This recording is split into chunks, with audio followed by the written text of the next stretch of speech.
So I'm going to move this out of the way, enter the room. Okay, so again, I'm going to keep this kind of high level, but first and foremost is, why do we have a business plan? So I want everybody, I like interaction. I think I said that last time. I want people to go to the chat right now and tell me why you want to have a business plan. Just start going for it.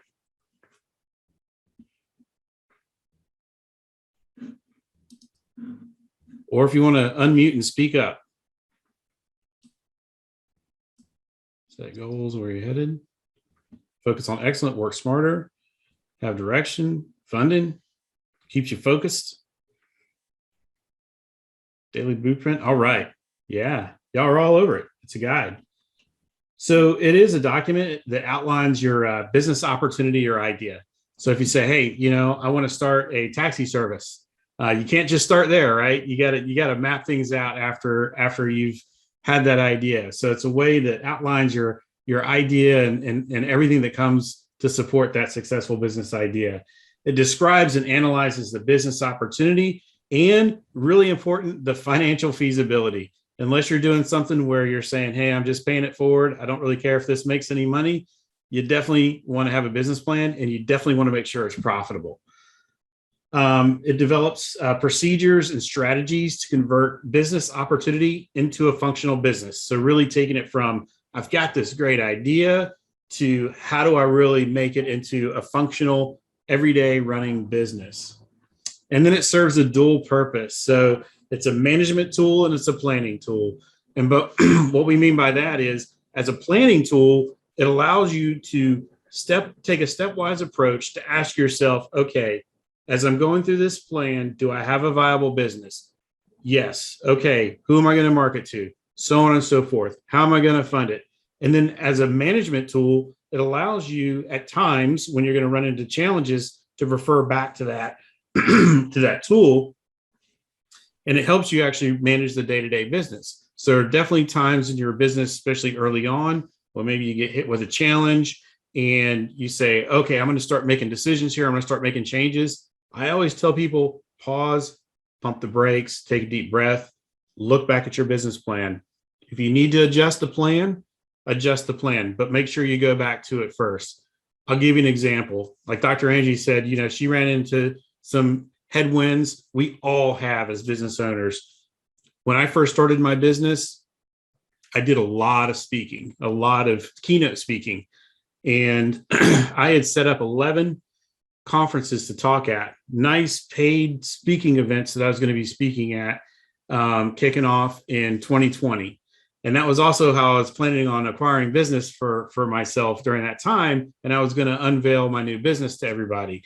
Well, what happened in 2020? COVID happened in 2020, and all of those conferences shut down. So instead of freaking out, I went back to my business plan and I said, okay, my business plan has this path for acquiring customers and getting my word out. Stage 2 of my business plan was to take it online and start to build out online resources. So I just said, hey, you know what? I'll take the time. I'll move that forward. We'll get through this COVID thing. And then as we get out of it, I'll go back and I'll be able to speak again. So I didn't really have to do a lot of changing in my business plan. I just used it as a tool to redo my priorities and stay on track. So let's talk a little bit about the elements of your business plan. So first is your big idea, and that's your vision. And like I said, we're going to be getting into the elements of each of these as we go into different classes here. So, but first and foremost, what is your vision? What is your vision for your plan? What's your mission? Market research. And hang on. There we go. Your market research. That's really critical. I got to tell you, when I was first starting off and I was trying to figure out, okay, what is going on with some of the people or organizations that I was targeting and I wasn't having a lot of success with, what's going on with my target market? Luckily, I just met Bill, and he is a guru when it comes to that. And so he shared with me some ideas on really how to research my target market. And I listened to Bill. I did some of that, and I ended up coming up with a whole new list of target market. And I have to say, it then grew from there. So you also have a SWOT analysis, a financial plan, your strategy, your objectives, and your action plans. And those are the elements of your business plan, essentially. So I'm going to take a little bit of a deeper dive on each one of these areas. So let's talk a little bit about the big idea or vision. So you say you want to start X, right? You want to sell this product or you want to do this service. So your vision, it really needs to be aspirational. It's not that I want to sell what we were talking about earlier, fail cakes. So this is a business plan we came up with when we first started teaching. I had referenced that I like to success. I like to reflect on failures and mistakes so that we learn from them. So when I was in corporate, I used to have what I called a fail meeting, where every quarter we would look at the projects that we tried, we went for it, and they didn't work. And I would get everybody together and we would have cake and champagne, which, don't tell anybody, I worked for a diabetes company, so it probably wasn't the best thing to have, but we were enjoying ourselves. And we would go around the room and we would do a presentation on, hey, this is what we tried. This is how we planned it. We thought maybe it would work. It didn't. And here's why, and here's our lessons learned. So we came up with a concept saying we'd sell fail cakes. So I'm going to use that here. So you don't want to say, look, I just want to sell fail cakes. You really want it to be aspirational, emotional. A lot of times your vision is going to have like an emotional tag to it, visionary. So I have an example here. If you look at Uber, right? If you think about what Uber does, you would think Uber, we let people drive people around for us. Like, that's kind of what I thought when I was thinking about what their vision was. But if you think about this is their vision statement. We ignite opportunity by setting the world in motion. Now, if you think about why this is smart, Uber, when they were doing their business plan, was thinking ahead, and they were thinking visionary. They weren't thinking about cars. They were thinking about getting into trucking. They were thinking about getting into airlines. They were thinking about getting to any type of transportation out there. Uber became, I think, the largest fleet in the world with hardly any employees. So if you think about your vision statement, again, we'll go into this a little bit more. You want it to be visionary. So let's talk about mission statement. This is important. Now, mission statements are a little more granular. It's what are you building? Why does this business, I don't know why it says exist? The need or problem you are solving, and who is the end user. These are the kind of things you need to think about when you're doing your mission statement. So here's one from Feeding America that I thought was a pretty good example. And you can see here that the mission statements tend to be a little bit longer and a little bit more detailed because they're incorporating all these pieces here.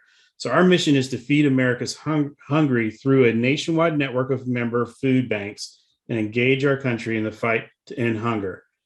Their vision, a hunger-free America. So if you can kind of see the difference here between the vision and the mission statement. Vision statement, very, very visionary, aspirational. They want a hunger-free America. Boom, you put that out there. That's that big goal. It's a goal that's going to be a stretch, but if you get to it, then amazing things will happen. Their mission statement is a bit more, how are they going to get there? So I'm going to pause here real quick and see, are there any questions? Dr. Angie, anything coming up? No, we'll ask you though, does anyone have anything on your mind? You can either raise your hand, open your mic, or drop it in the chat. All right, we'll keep going. Hey, I'm sorry, Jay. Sure. I actually have a quick question. That last thing you just said, a vision versus, could you talk about a vision versus a mission statement again? Yeah, so your vision is going to be, for lack of better terms, very visionary, very aspirational. So let me back up here. Let's see. Sorry, I'm trying to drag all these controls and chats and everything all over the place. Actually, I see Darlene's going to be talking about it, but your vision is going to be very aspirational. Your mission is going to be a little more detailed on kind of like the how. What's your mission? So that's really the big difference between the two. Okay, thank you. You bet. All right. And then we just, yeah, sorry, go ahead, Stacy. Is there an ideal length for the mission statement and the vision? So typically what I've seen, for your vision statement, I mean, you'll see if you were to like say Google different mission statements or vision statements, typically for a vision statement, you're talking about a sentence, maybe two. It's something with brevity. It's something that really catches you emotionally. If you're talking about a mission statement, it can be a couple of sentences, but no more than that. You really want that to be something that kind of sticks with you, right?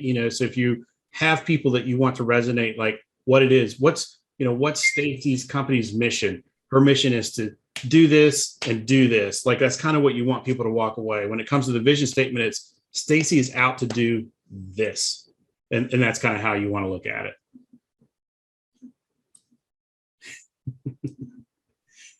I'm going to stop on that because Darlene's going to go into a lot more detail on the mission and vision statement. All right. So Jay, there is this question here. Who is an end user? Apparently you must use end user. Oh, okay. Yeah, great. So an end user, I use that as a term to say your client or the person that you're ultimately targeting as your customer. So for me, my end user is corporations that are looking to excel in diversity, equity, inclusion, and leadership. So that's kind of the way I look at end user. It's a great question. All right, we got people drawing on my screen now. This is getting crazy. It's getting crazy up in here. It's those gremlins. I know, right? All right. So when it comes to market research, one of the things you really have to think about is what is your target market? Who's your target market going to be? What's the size of that market? It's really important to know what the size of your market is. What are your customers buying? What are their buying and shopping habits? Are they people that go online? Are they people that like to walk into places? When I think about this, one of the challenges that a couple of individuals that I was mentoring in SCORE had when COVID first hit is they were adamant that they wanted to have storefronts. And a lot of them, I said, hey, you might want to really make sure that as you're looking at your target market, is this how people want to acquire your product? Because so many of us are used to apps like Amazon. I think Walmart has one, right? Where we can just kind of get like instant gratification where we can order something online. Are you sure that you want to go down this? So you really done your due diligence when it comes to market research. And then not only that, but a storefront really locks you down financially. And unfortunately, some of those folks really hit into that because COVID hit. So foot traffic went down and they didn't have a plan for going online. So that's where it's kind of really important to think through what are the different ways that my end users, customers and clients, how do they like to buy? What are their shopping habits? So it's really critical to look at that. And then how much are your prospects willing to pay for your products or services? So I'm going to use a term here. It's called pricing sensitivity. It's really important that you do pricing sensitivity, and that's understanding how much you can truly charge for your product or service. It's understanding what the market will bear for that price point. What are people willing to spend on your services? And this is a tough one. This one takes some research. This is where, for me personally, I reached out to my network as a consultant and a coach. And I was saying, hey, I'm charging this much an hour. And they were like, you're crazy. Why are you doing that? Well, I thought it was enough. But I found out that the market would actually bear a lot more than what I was charging. So as I was building my business, I was undercharging for sure for the first couple of clients. And then really figuring out what and who is your competition. So there was somebody that I recently spoke to that wanted to, they're a fellow veteran, and they wanted to provide a service where they could do transportation for veterans that needed transportation.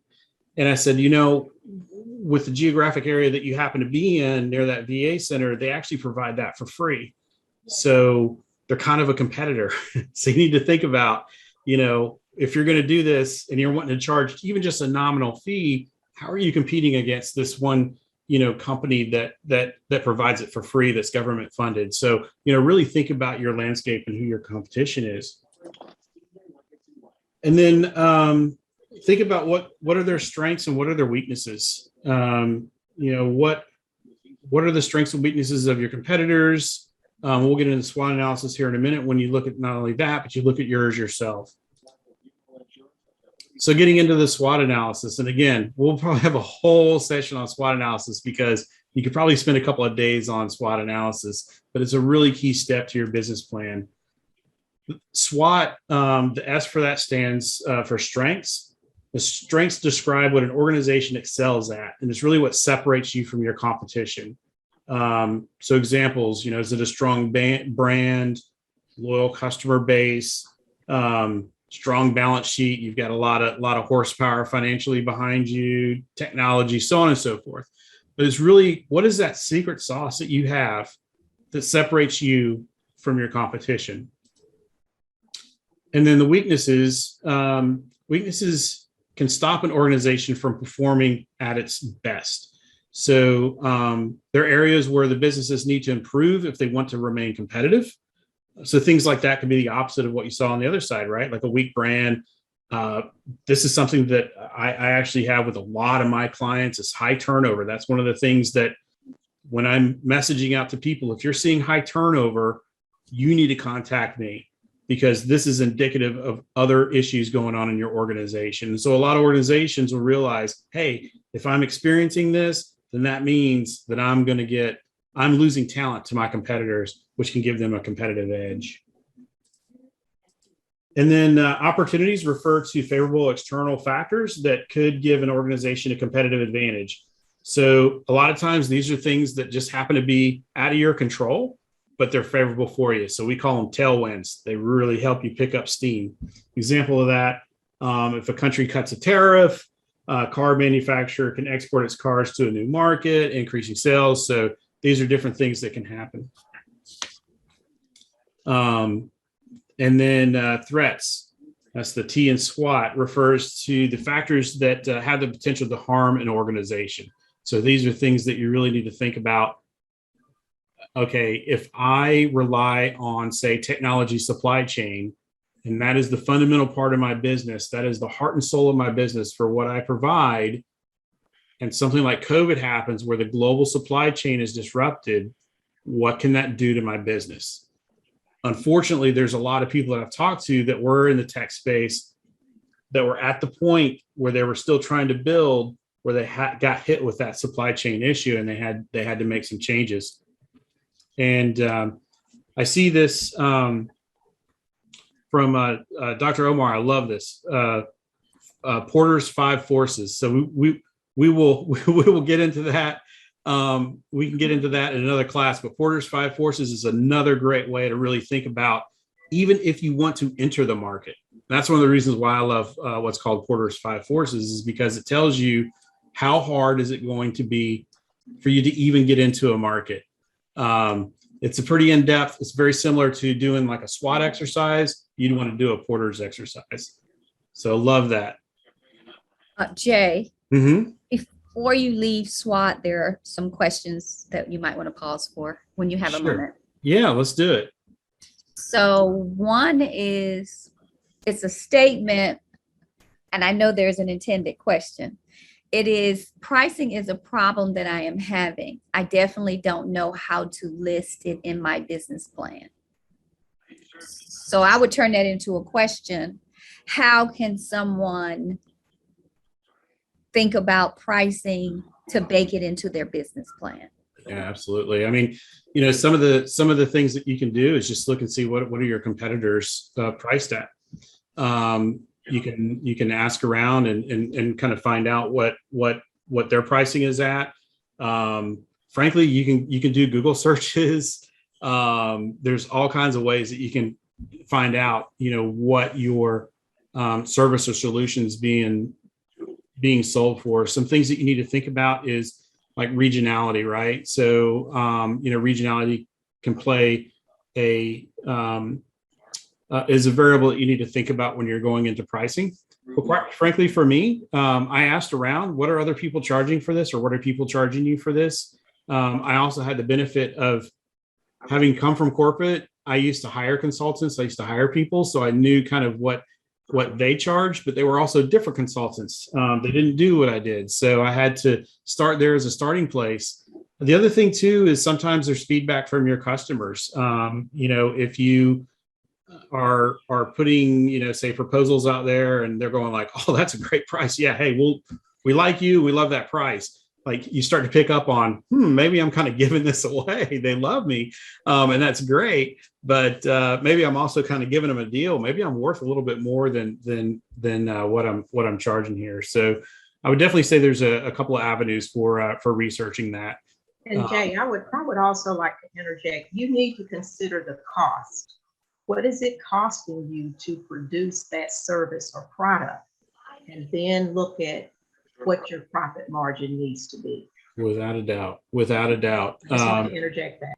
Yeah. I mean, as we get into running your financials, you'll have a lot of different things to factor into your pricing. So you could say, look, I'm going to charge, $500 an hour as a consultant. But if your tools and everything, and maybe you're bringing in some other people, and your expenses and your overhead and everything else are costing you $400 an hour, then you're pocketing $100 an hour, and then the government's going to take 30% of that. So you really have to go through that piece. So cost of I was just rephrasing what Patty said. Gotcha. Okay. Sorry about that. That's all right. There's also a branding question. So when you covered the marketing strategy, the question is, where does branding come in to play in the marketing strategy? Wow, it's your brand is you. We actually had that class. You are your brand. A couple of months ago. So your brand is key to your marketing strategy. It's a pillar of your marketing strategy. So one of the things you have to think about when you're coming up with your marketing strategy is, okay, what is it that I want people to see of my organization and of me as an extension of my organization? What is that brand? So is it, I want to be, and I'm just making this up, but I'm going to be a consultant, but I want to be edgy and I want to be kind of on the leading edge. So you know what? I'm not going to wear suits. I'm not going to do this. I'm going to go into organizations. I'm going to be lean, mean, and I'm going to be fleet, right? That's your brand. That's your brand. And then you would follow your marketing plan to support that and to entice who it is you're trying to market. So your brand is key to your marketing plan. Can I add on to that, Jay? Please, absolutely. Yeah. So I also want to add, I think the question is around when you think about the layout of the plan, where does it fit? So it fits in all of it, from the vision, first of all, from your why, because remember, your brand is you and your why is why you're doing this. What is my end game for my business vision plan for this business? And if that end game is to create generational wealth for your family and leave a legacy, that's your why. That's a part of your brand. That may determine the work ethic or the tenacity for which you persevere to achieve whatever it is you're achieving. It's also the vision. It's your mark. So now you get into your logo, you get into your colors, you get into, are you modeling to be more of a polished business or more formal, or are you trying to be, to Jay's point, more lax and your style is more lean, casual, approachable, depending on your clients? So all of those pieces really fall in the entire business plan, and it really is a front end when you think about the vision and creating the brand. And then when you think about executing the brand, it now becomes a part of your service delivery. It becomes a part of your customer service. It becomes a part of your marketing and promo. So it's not just literally, it's figuratively as well. Mm-hmm. Yeah, great points. All right, how are we doing? I just found out about the series last week. Yes, we can circle back on the recordings for anyone that missed any prior sessions. The branding session, to Patty's point, was recorded. You can go to the raleigh.score.org. And I think that's all that I see now, Jay, but thank you for letting us jump in. I would just say on the SWOT analysis, don't skimp on this aspect of yourself and your business in order to really identify those weaknesses. So Bill Davis coaching teaches us, know your weaknesses and hire to them, right, Bill? That's right. Absolutely. Focus on strengthening your strengths and get somebody else to do what you're weak at, rather than trying to spend time, energy, and resource on strengthening your weaknesses. Because it's going to be excellence that makes the biggest difference in your business. Yeah, that's right. And it's okay if you don't know everything. We're not built for that. I can definitely tell you, I think I shared it on the last call. You don't want me running your books. So I have somebody running my books. You don't want me doing that. And I'm not ashamed to say it. That's okay. I'm not good at that. I don't mind. I hire for it. The other thing I will say, kind of piggybacking on that, Dr. Angie, is not only don't skimp on this, but be honest. I am on a couple of boards with some companies, and we'll do SWOT analysis, and we'll look through them maybe once or twice a year, or when something has happened in our market that requires us to have to really sit down and look at our strategy. And there are definitely times when I'll say my colleagues around the table will say, "Oh, no, that's not really a weakness," or they'll downplay a threat or something like that.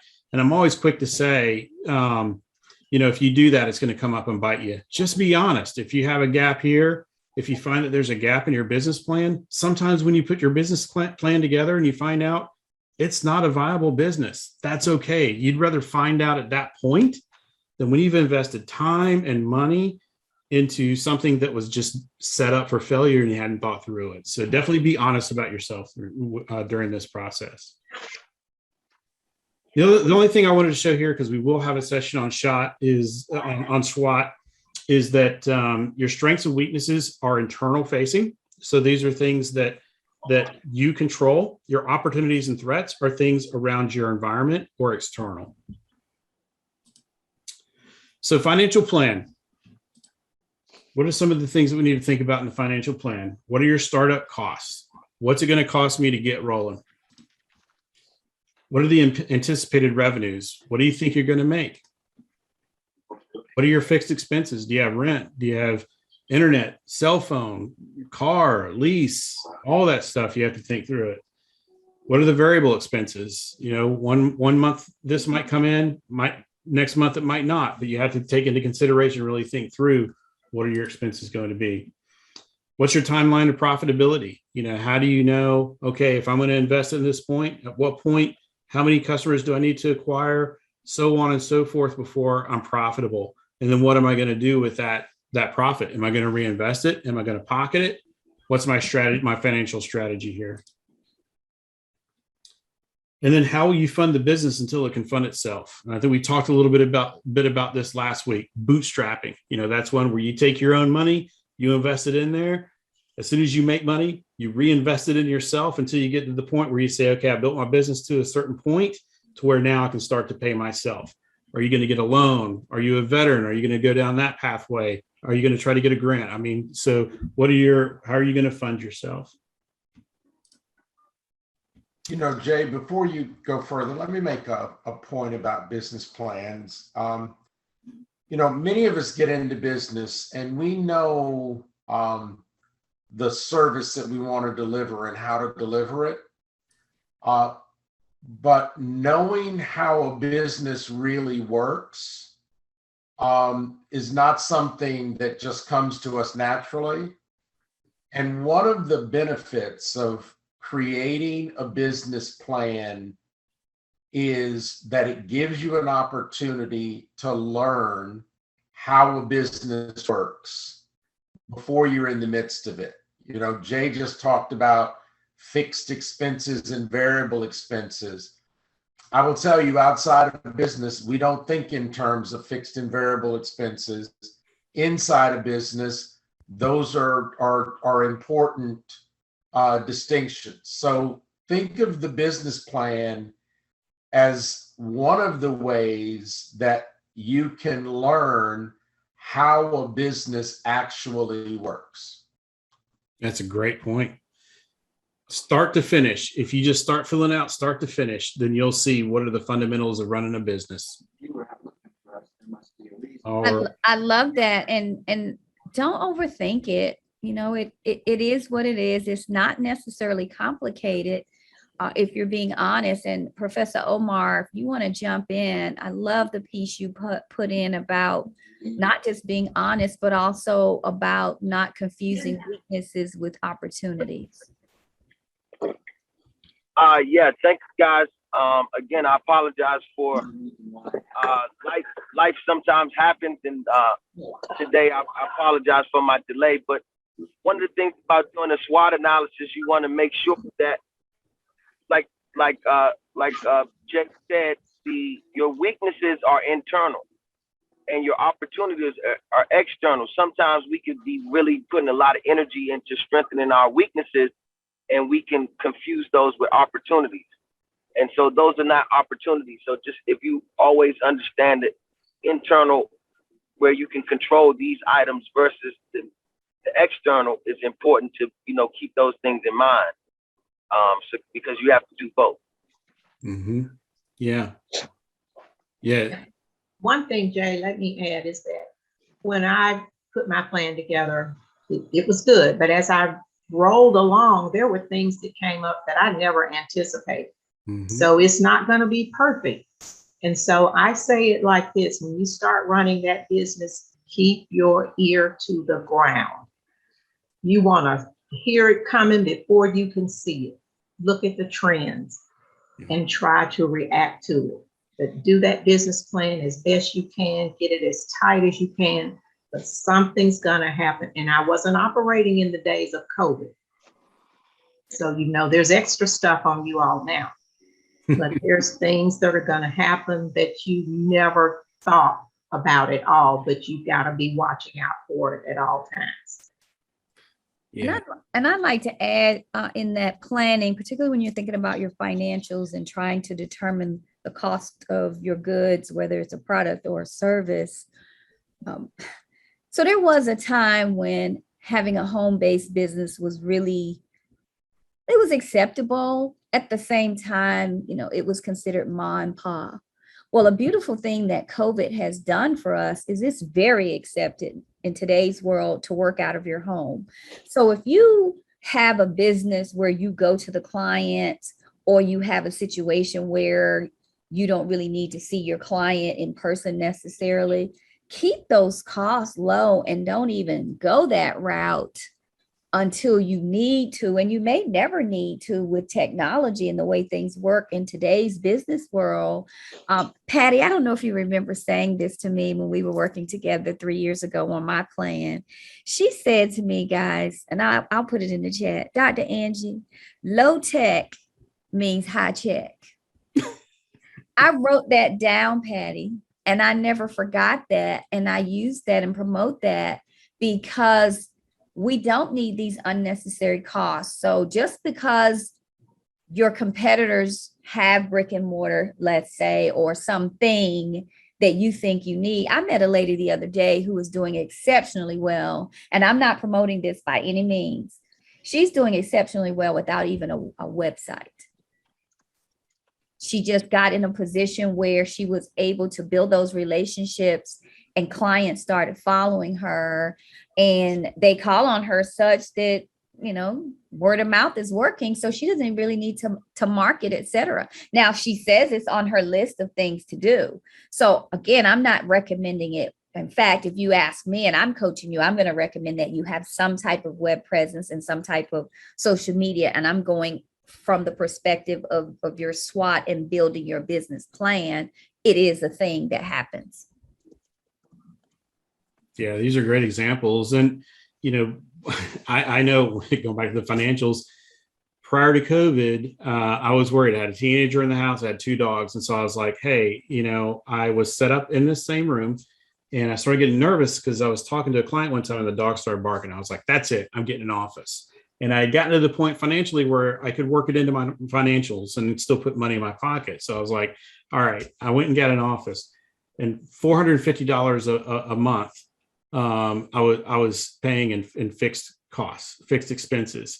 And then when COVID hit, I was like, I ain't hanging around this office because it's kind of one of those entrepreneur centers where there's a lot of people and I wanted to isolate myself.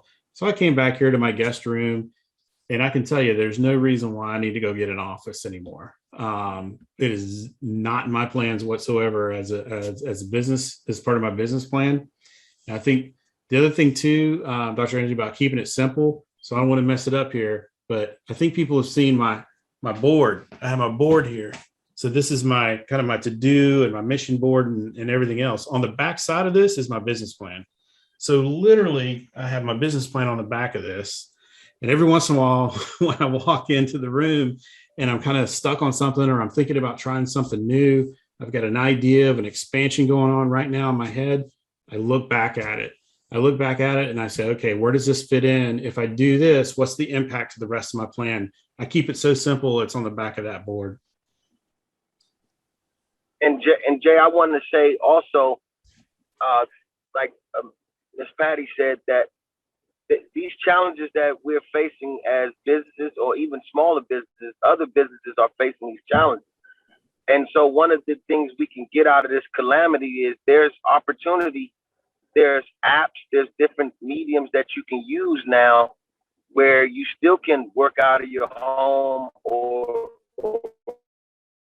be not need necessarily an office. There's office space that you can rent for meetings and such. There's incubators. There's apps where you can, meet people without physically seeing them. Uh-oh. We might have had an app. Well, but now she tutors through WebEx or Zoom, and and she's still able to complete the job. And so what we're saying is, if you think hard about this situation, there's a lot of opportunity that can come out of it. And very much like Jay said, we can equal the playing field with a lot of larger companies utilizing these tools that are around us. And that comes with part of doing your market research and looking at what other businesses are doing and adapting your business to be able to compete in those spaces. That's right. Especially now, let these times innovate you. All right. So strategies and objectives. So when you think about your strategies and objectives, it's how will you build the business? What will make the business successful over time? What will drive the results in a desired direction?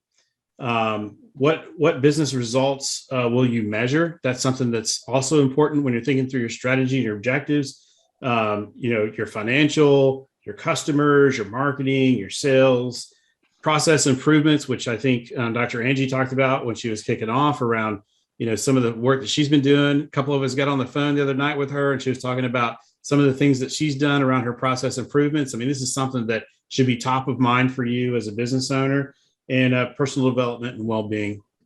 What are you going to do to make sure you take care of yourself? We were talking about this when I think it was just a handful of us in the room. What are those things that you want to do to take care of yourself? Because I can tell you that when you're kicking off a business, usually we end up sacrificing ourselves. We stay up late. We're working a job while we're trying to build this business. And I've seen so many people burn out before they can even kick that business off, or they're exhausted mentally and physically before they get to the point of even launching a successful business because they've burned the candle at both ends. You really got to think about your wellness and well-being. Action plans. All right. With your action plan, you need to think about what are the things that need to be done. And again, the front side of my board, this is my action plan. This is the things that I need to do. Everything is bucketed by priority, by milestone. So I know in order for me to make it to the next milestone, what do I need to accomplish this week? Those are kind of the immediate things. What are the things that I want to accomplish before 2022? What are the things that I want to accomplish in the first half of 2022? And so on and so forth are all on the board. It's really my action plan.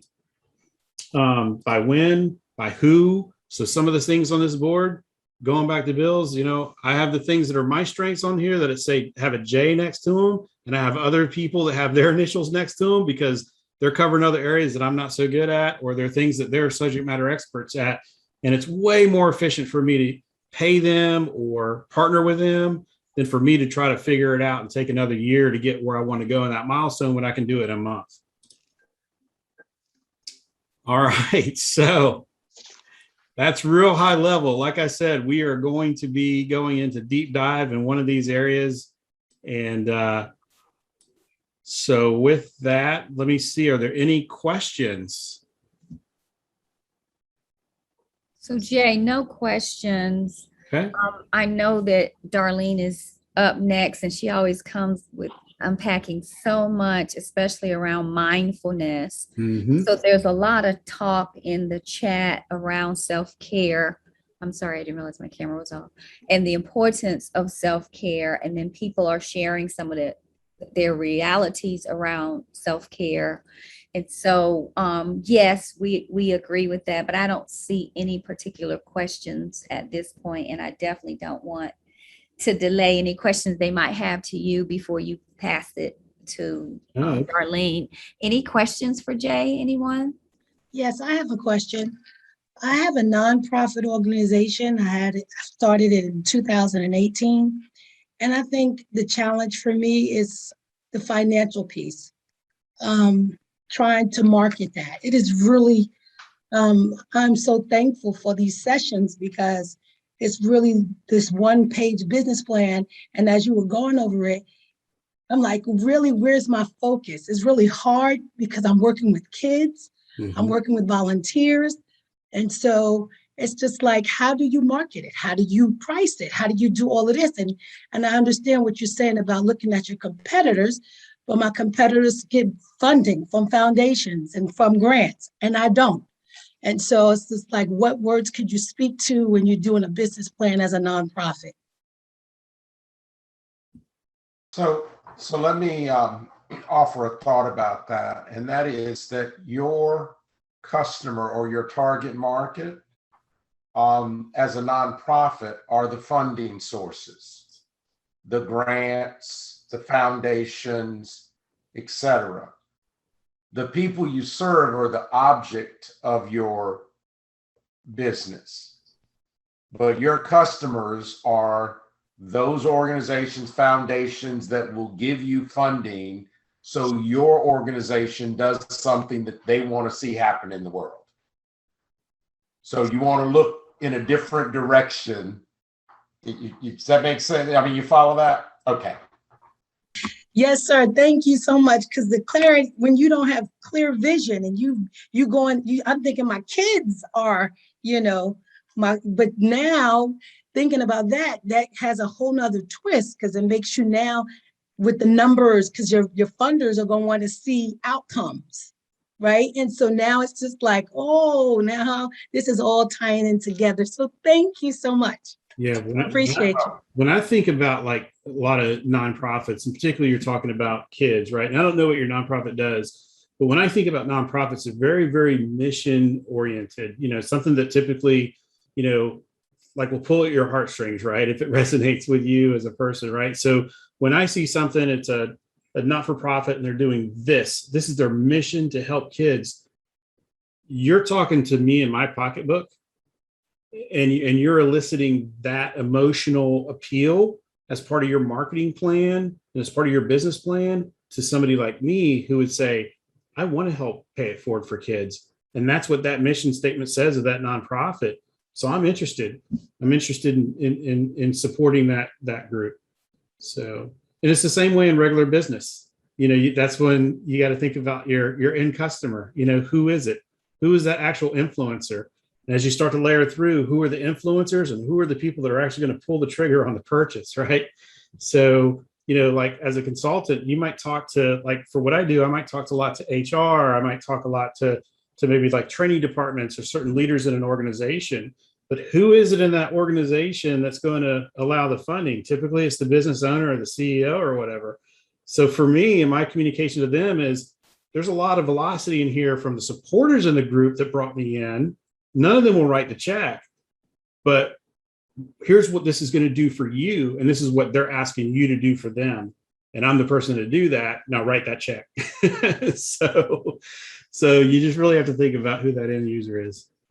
So there are some more questions here in the chat. At the same time, we do want to make sure we have enough time for Darlene. So what we're going to do is I'm going to track these. So the question starting with Crystal, I'll come back to after we wrap up with Darlene. Sounds good. Thank you, everybody, for your time. I appreciate it. Thank you, Jay. Well, hello, everyone. Woo, this has been mind-blowing, right? Okay, I'm going to do something a little bit different. Let me pull this up here. Okay, I need to get it's in my gallery. Okay, I need to see people, okay? Because I can see most of you that have your cameras open, I can see that you understand, that you're tracking, and that helps me while I'm sharing, so I know whether I need to stay someplace or move forward, because I want you all to get it. And I'm not going to be long at all. I'm just going to talk about a few things, and then we'll get back to answering those other questions, because we do have a hard stop. We've got to make sure that we're able to do what we need to do later on this evening.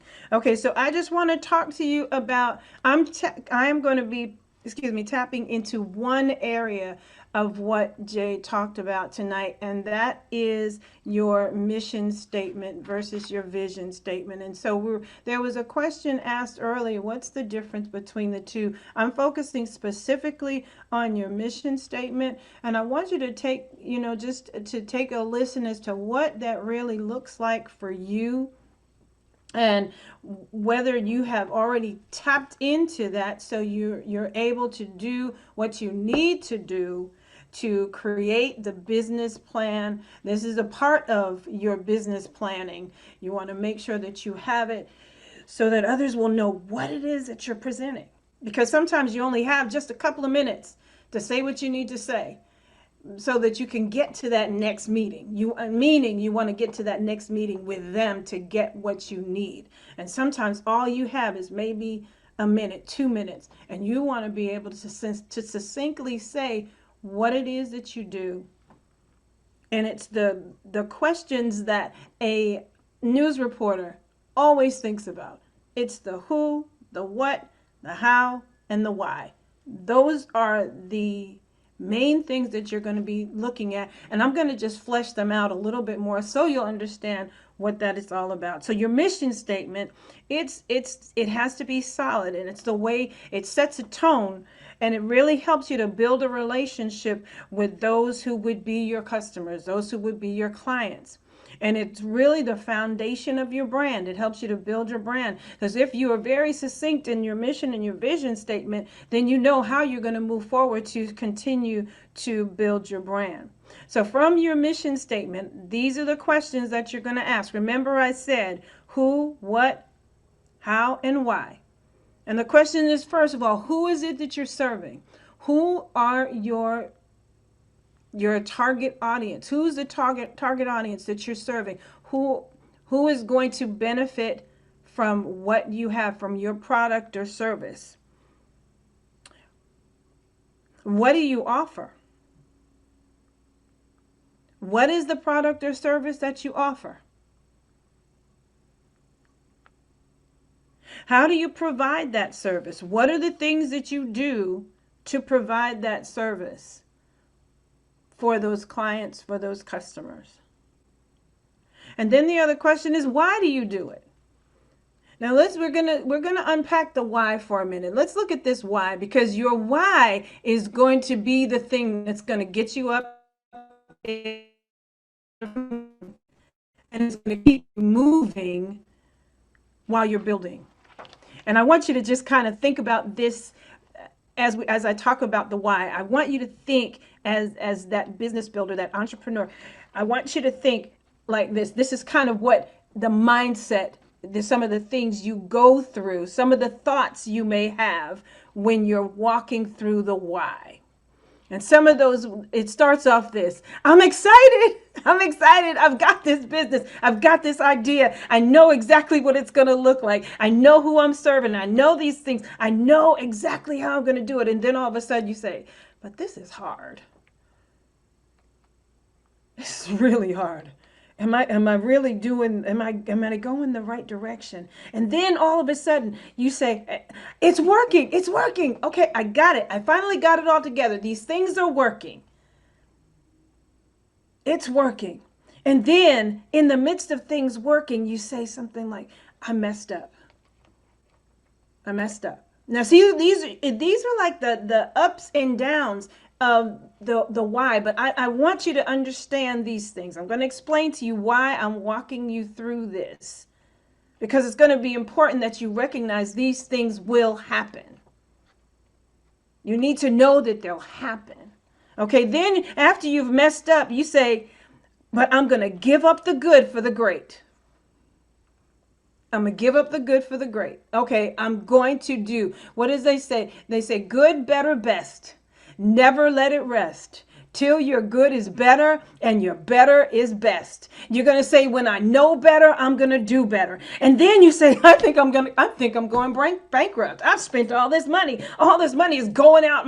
I'm looking at my bank account and it's looking closer and closer to zero. And I've got my 401k. Am I going to go tap into that next? What am I doing? What am I doing? But then you say to yourself, I don't know why I was so hard on myself. Why I was so hard on myself? I'm doing what I love to do. This is what makes me get up in the morning. This is what makes me move. This is what makes me continue, because it's inside of me.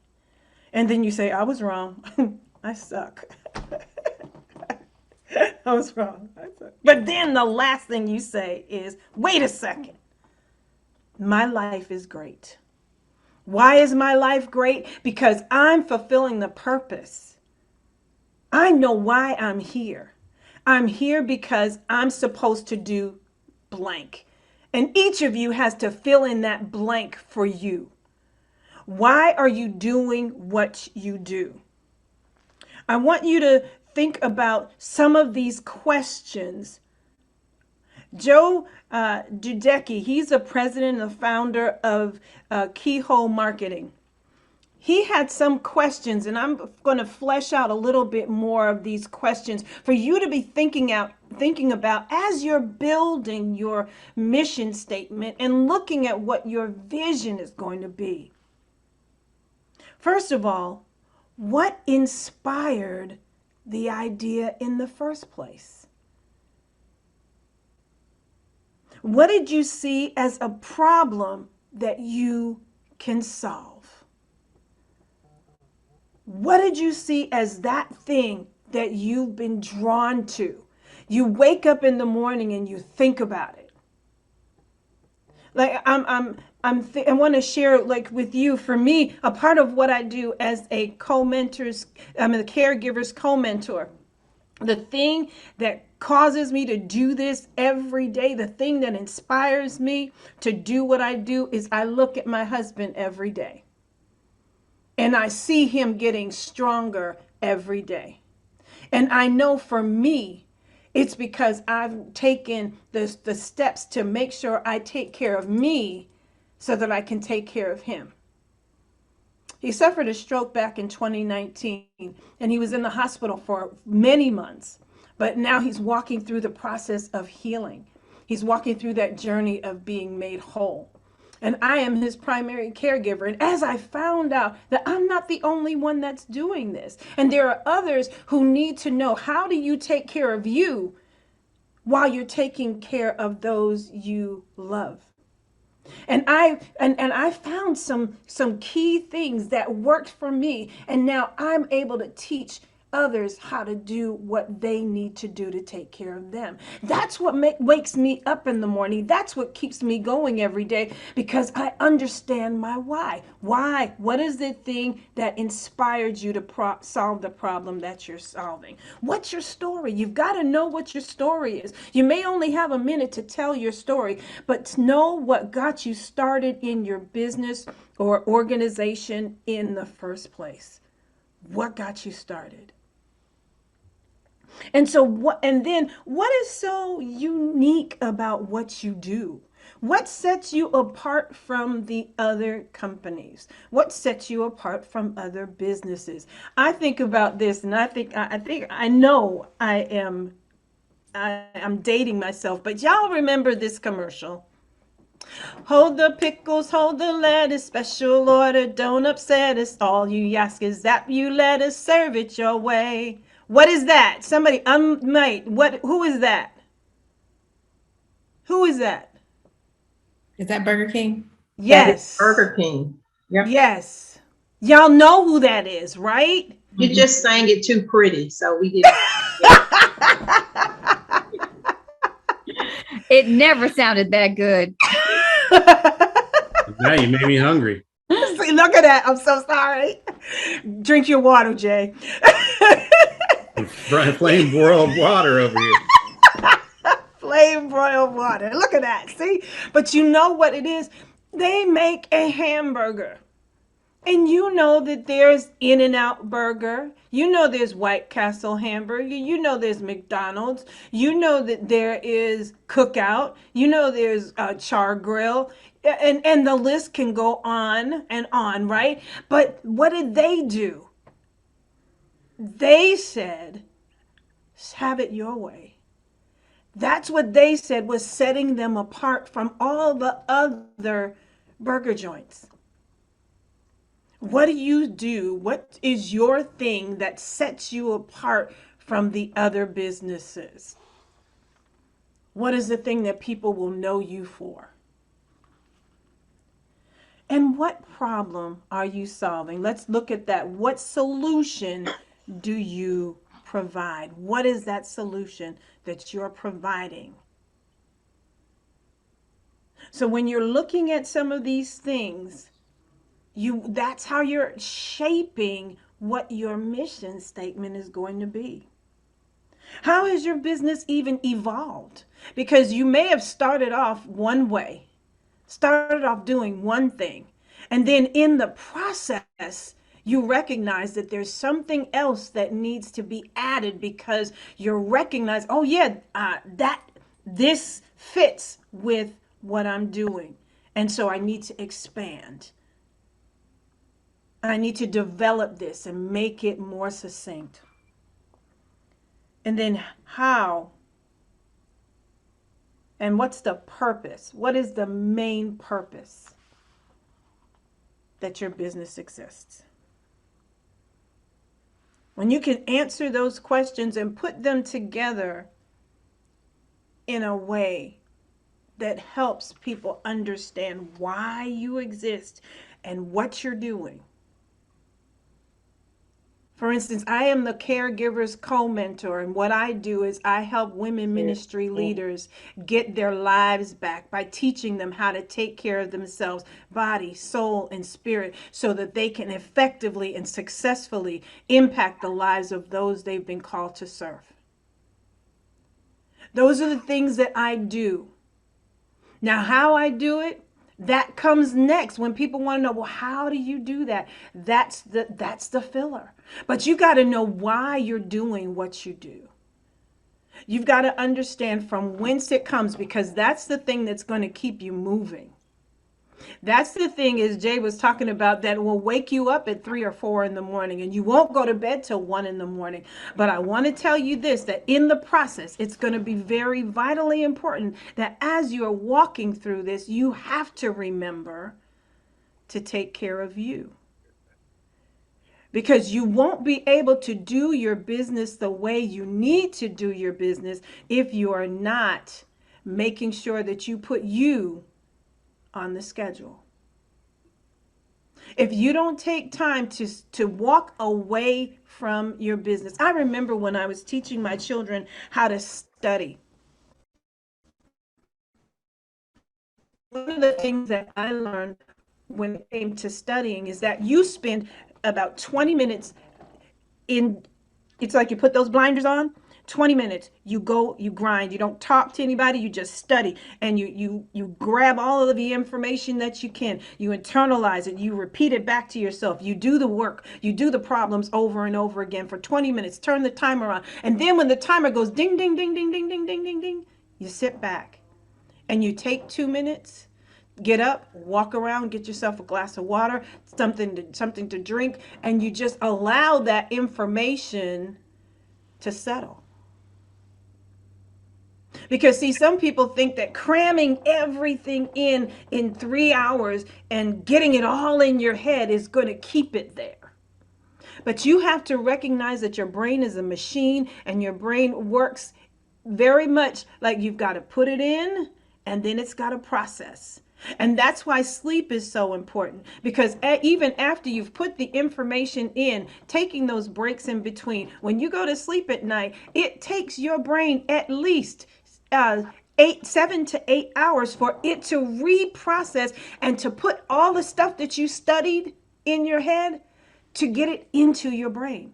So meaning that it will create memory so that the information that you put in, you're able to recall it because you've rested and you've allowed your brain, just like the computer. Remember when you have to plug in your computer? I think I talked about this before. You plug in the computer so it can recharge itself. You've got to let your brain recharge so that you can maintain all of the information that you have put in. Lastly, well, next to the last thing, is there a specific cause that your business is supporting? Who are you supporting? Is there an organization that you are tied to? Is there something happening in your community that you want to make sure that the community knows that I am not only involved and working my business, but I'm working my business and I'm connected to the community? What's happening? Is there homelessness around there? And a part of what you do, you're going to give some of that to a particular organization? Is there something that you are also passionate about that you want to make sure? Is there someone in your family that may have dealt with cancer or autism? You're connected to something like that. That also expands your reach of people wanting to connect with you because you've connected with the community. And the last thing I want you to think about is vision. Now, all of the things that I spoke of before is your mission. What is your mission? What is your goal? What are you going to do? All of those questions. And then your vision, it describes what you want your venture to become. This, to me, speaks of legacy. The vision can go on and on. It can be passed down to someone else. It can go on and on. We want to make sure that what we're doing, we're not just doing it just because we want to make money. We do want to make revenue. We do want to do that. I am not downgrading that. But what I am saying is that we want to make sure that we're doing something that is going to be able to be passed on. Something that creates legacy, something that will be remembered for. How do you want people to remember you? We have the date that we're born and the date that we pass away. What are we doing with that dash in the middle? And what will people say about us when all is said and done? That's all I want to share with you tonight. Anybody have any questions or comments? I am open to answer anything. So, Darlene, first of all, I am so inspired.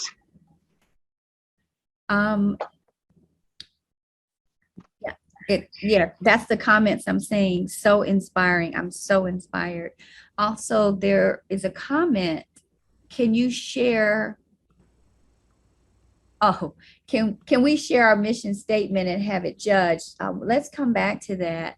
Someone said, thank you for splitting the mission and vision statement.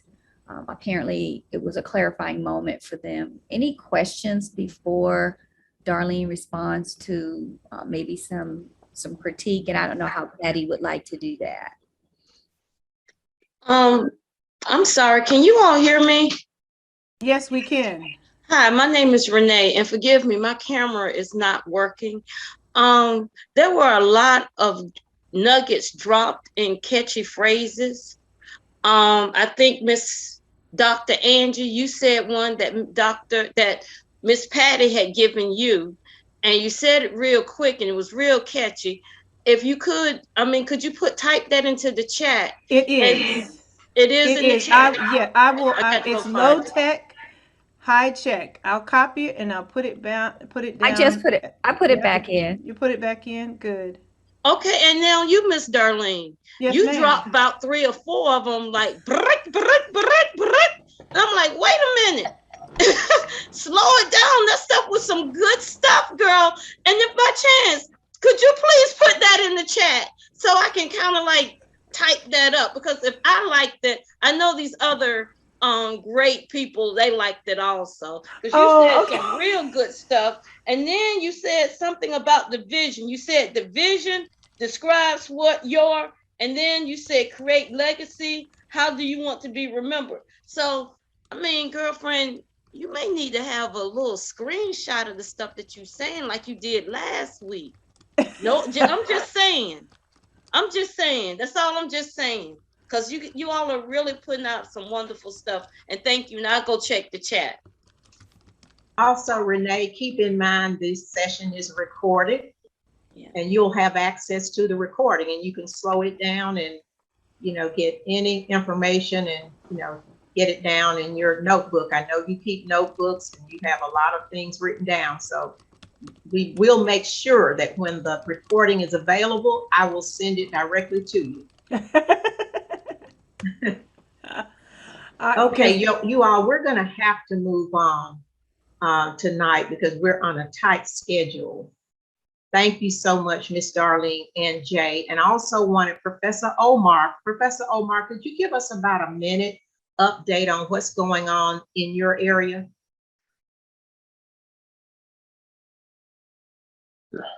Yes, ma'am. Good. So first of all, thank you again for the opportunity. I'm really excited for the information that's being transferred here. This is excellent. This is some of the information that I teach in my college course. So the folks here, as always, dealing with Raleigh Score, you're getting high quality information that is, people really pay for.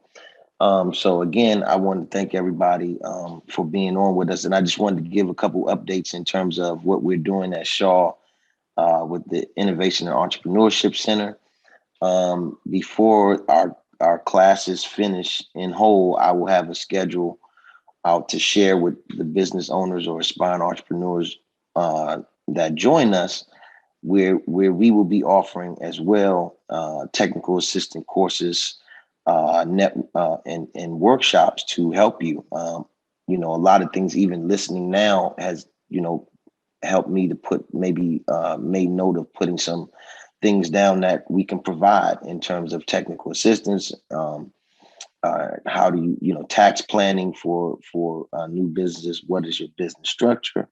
All of those things, also you should keep in mind when you're creating your business plan and your mission.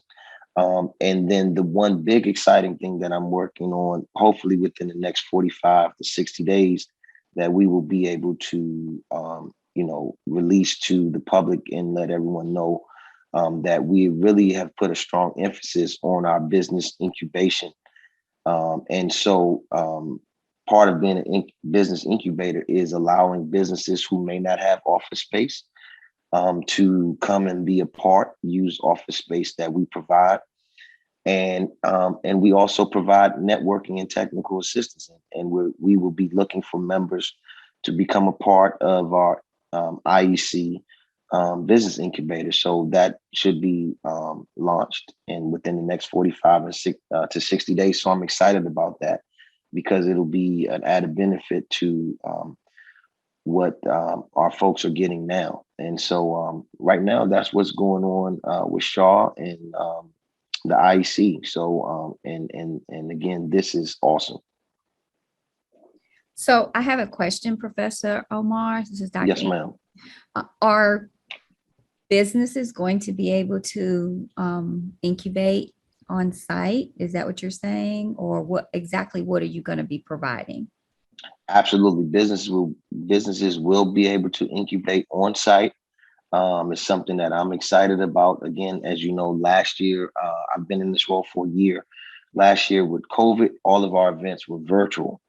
And so those are great things to have virtual events, but there's also a piece of, running a business that has to do with the day-to-day, that if you're part of a business incubator, there's some resources that we will provide.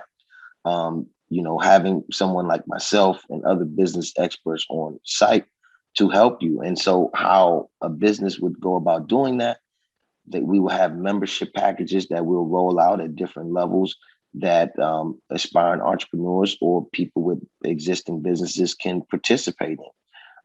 You could, be able to have, rent or lease a permanent or a long-term residency in the incubator, and or it may be day to day or week to week or month to month. But that same service, we will provide the same level of technical assistance that we provide. And then really linking our businesses to resources such as a score. And then, by the end of the year, we hope and plan to have some level of funding in place, whether it be through business loans and the like, and prepare those members of our of the IEC to prepare businesses to be bankable, to get a loan that you may need to help you scale your business. And so those are some of the things that we're going to help with. Awesome. You guys hear that? Sounds amazing. So Yeah. amazing. Definitely would take advantage of that. Thank you. Well, so Jay, much. again, Mr. Davis, Dr. Arrington, Ms. Williams, and all of you guys are doing an excellent job. Again, like I said, just doing this for a year now, I will just really want to harp and let everyone know what you guys are getting is totally invaluable. It took me about 15 to 20 years, even after going to school, to really arrive at where we are and some of the things that we're discussing today. So this is awesome. Thank you, Professor Omar. There is a question specific to your announcement. The question is, will there be an application process to incubate? If you have interest, that is your application. Of course, then at that point, you'll go through the membership process. It's talking about mission and goal. It is our mission as Shaw being an integral part of Southeast Raleigh, to open our doors to help spur business in that area. So with that being part of our mission, we are open to help any and everyone. And so if you have an interest, you have a legitimate business, that's what we're there for. And that's what we will do. Well, Professor Omar, we want you to know that we are partners with you. So if there is a role that we can play, we'll figure out how to do that. So you just let us know. It's been a wonderful partnership. We appreciate all that you do. And you're just really great with helping us in any way that we ask. So we're here for you. Absolutely. And thank you guys again. Thank you. Thanks. Are there any other questions before we close the meeting? We're going to close early tonight. Yeah, there is some in chat just for asking Dr. Omar for his email. Okay. Professor Omar, will you put your email in the chat, please? Yes, ma'am. I'll absolutely put my email in the chat right now. Okay. All right. This has been a very meaty session. I really enjoyed it. And hopefully we won't have to close early in the future once we get things rolling and we can spend all of our time. I appreciate the engagement coming from the audience. You all are so engaged, and I'm learning a lot too. I always learn something when we do these sessions. So thank you all for being here. Any other questions, Jay or Dr. Angie, that we need to address before we close? I think that's it. Someone said, what's your email? Or if you're talking to Professor Omar, he's dropping it in. If it's someone else, if you put it in the chat, we'll respond to it. Other than that, again, to Patty's point, you may go and watch not just this recording, but the recording from last week as well, and have that information. And the recordings are going to be on raleigh.score.org website. I was told that last week's session was going to be up later this evening, and then we'll get this one ready over the weekend. But if anyone needs the recording immediately, just email me, because I have a link to them and I can get it to you. Of course, I won't have tonight's, but I do have last week's if someone needs that. But we're going to try to get them on the website so you can just go right there and get it. Can he just say his email before you end the live? And I'll type it in in case you're driving or something, Professor. I think Did you say we were going to discuss doing the business plan presentation after this, or? Yes, we are. Okay, so we'll just stay on. No, we're going to end and you need to come back. Okay, gotcha. So I don't know if Professor Omar dropped off. If we're diligent, you can go to shawu.edu and go to the directory and type in Hanif, Hanif. I'll type that in here, Omar. And you can find him that way. We got to be resourceful. I think, and is it at shawu.edu? Correct. I might have said the wrong thing. Thank you.